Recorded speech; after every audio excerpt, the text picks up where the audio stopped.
Hello, my friends. How is everyone doing today? I hope you're doing well. Hope your week's swimming right along. Happy Friday. So today I have no idea how many, and I'm not going to count them, books to talk about that I think the covers are just fucking fantastic. The funny thing about this is, as I was making this list and as I was gathering these books off of my shelves, most of them I haven't read. So is that like a common theme? Like, do we just buy beautiful books and then we just put them up on the shelf, like just to look at? I mean, because I'm not reading these, obviously. Maybe I'm savoring it. Maybe I don't want to ruin the cover. I don't know. Maybe it's some subconscious issue with my brain, but most of these I haven't read. But the first one I have, and I'm going to talk about it right now. Okay, so the first one is the Children of the Whales manga by Abi Umeda. Abi Umeda.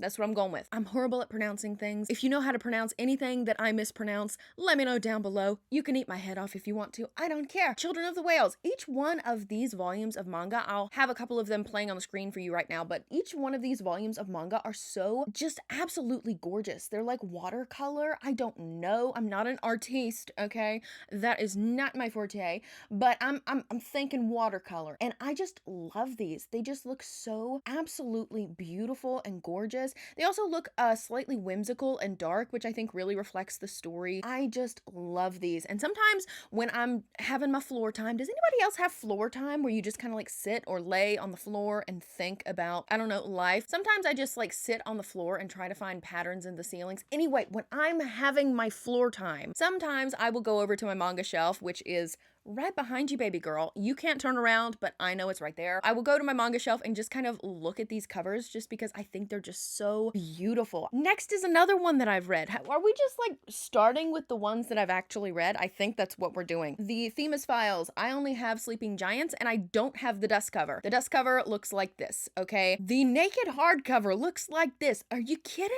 me? Are you kidding me? This is one of the only sci-fi series that I've read. This is the back of it. Look at it. Oh my goodness. It's just so beautiful, gorgeous. It's probably shining bright like a diamond from what you're seeing, because I don't really know how to angle books that have glossy covers to like not blind you. So hopefully I'm not blinding you. Anyways, I don't have the dust dagger for this one because I bought it off of thrift books, but I'm not even mad about it. It's one of the most beautiful books that I own. And on my little sci-fi section, which is up there, it's facing out, baby. It is facing the fuck out. And because I just love it so much. This is a, like I said, sci-fi. You can kind of get that from the robots and things that are going on. It's told in interviews about these people who find this gigantic metal hand inside of the earth. Is there like a body attached to it? Is there a body somewhere else? What's going on with the hand? Definitely gives me Iron Giant vibes. If that is a movie that you like, girl, we are in the same boat because Iron Giant is one of my favorite fucking movies. So when I read this one, Iron Giant vibes, it was amazing. I think this is the last one that I've read out of this pile, which is embarrassing. Okay. The Name of the Wind. I think this is the 10th anniversary edition. Is that what this is? This one's gorgeous. It also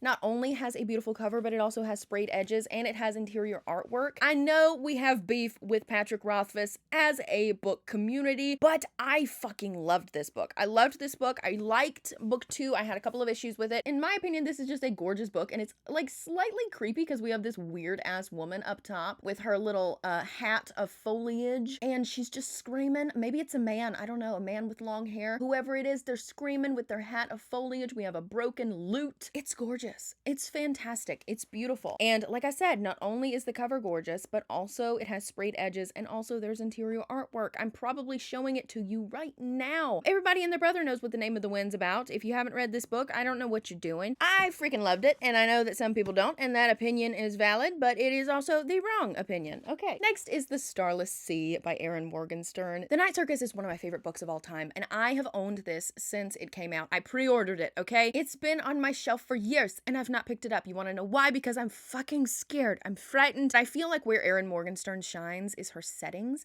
and that's why I absolutely love this cover. I think it's just so vivid, and I don't know if it represents the setting at all, but I do know that it's freaking gorgeous, okay? And the end papers are gorgeous. Everything about this book is gorgeous, but I haven't read it because I'm frightened. I'm frightened of Erin Morgenstern. I knew at one point in time in the past what this book was about, but I'm not 100% positive anymore. This cover kind of also reminds me of Strange the Dreamer for some reason. Is it a moth or a bee? It might be a bee. I'm not I'm not well versed in my insects.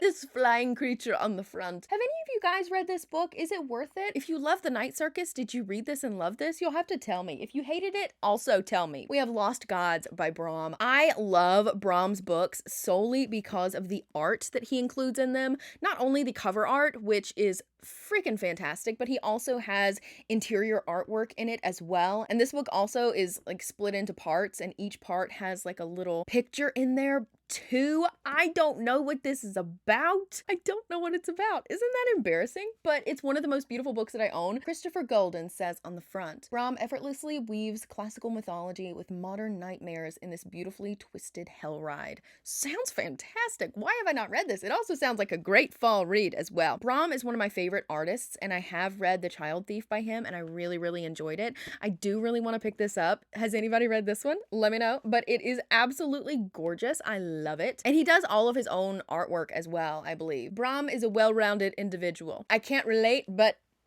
good for him. Next is The Grace of Kings by Ken Liu. This is book 1 in the Dandelion Dynasty. Dandelion, the last Dandelion Dynasty, is that what it's called? I don't know anything about this series either, but it's so beautiful, gorgeous. I think those are like, I don't know, fucking cherry blossoms. There's ships down in there. There's a freaking massive castle.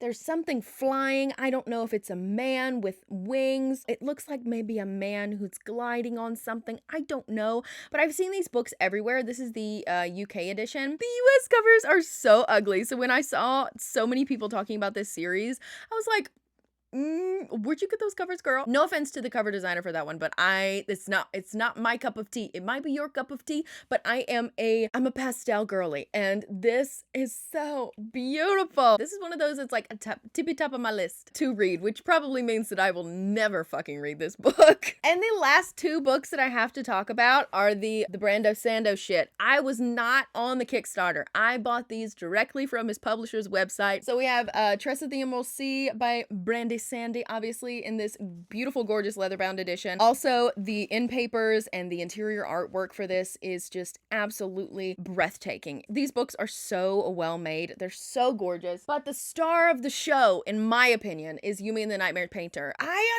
don't know. I'm just on a blue kick. I painted my walls blue. I'm blue da-ba-dee-da-ba-da. I don't fucking know, but I'm enjoying the blue. I don't know what it is about the blue, but it's also like the pink. I don't know. This one also has interior artwork as well. I love these, and I'm so glad that I got them because I wanted to be a part of the Kickstarter, but I was a broke college student and did not have that shmoney on hand. I got them both. I didn't buy the wizard one because nobody liked it, but I bought both of these. They're so well made. They're so beautiful. The interior artwork is breathtaking, and I love them.